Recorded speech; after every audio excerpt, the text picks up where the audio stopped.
Explain the game plan. I had mentioned if I'm Oklahoma, I could stay Oklahoma in the Big 12 and I'm guaranteed a playoff spot every single year. Uh, Yes. Texas, you're being dominated in the Big 12. How do you like your chances in the SEC? So that's from, a million miles away applying logic to this. Take that apart. Why is Oklahoma joining the SEC? Hey, don't let logic get in the way of money, okay? Okay. We know what the driving force behind college athletics is, and all you got to do is look at the last, few changes with the transfer portal and name, image, and likeness, and immediate eligibility, and so I'm not going to say this is an out-and-out money grab, but they would get so much more money, they would get so much more prestige. It is the premier conference. We all know that. There's no denying that. And as much as anything, Dan, I think a lot has to do with football scheduling. And even though Texas has, they've got series home and home with Alabama, Georgia, Florida between now and 2031.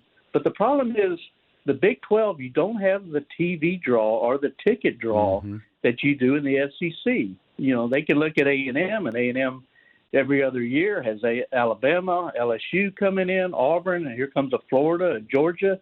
Texas is trying to sell tickets to, no disrespect, Kansas State, Iowa State, and those teams just don't move the needle like SEC teams. So I think that's as big a function of this. And, they're remodeling the south end zone at Royal Memorial Stadium, and that'll be ready for the Louisiana game on September 4th, and they're building a brand new basketball center, Moody Center, that will be ready in like a year and a half. What happens to the Big 12? Bye-bye. I don't see how they compete. They made $34.5 million in a COVID year. That was their share of TV revenue.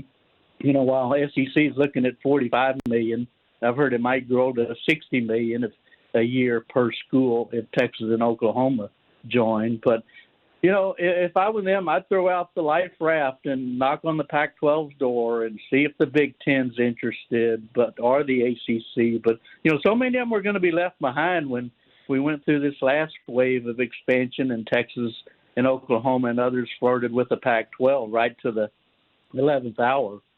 So, but I think they're looking for any life raft in the ocean they can find, and I would be putting out feeders to Houston and SMU, Cincinnati, UCF, maybe BYU and Boise State even. So it kind of becomes every man for himself when you get down to it.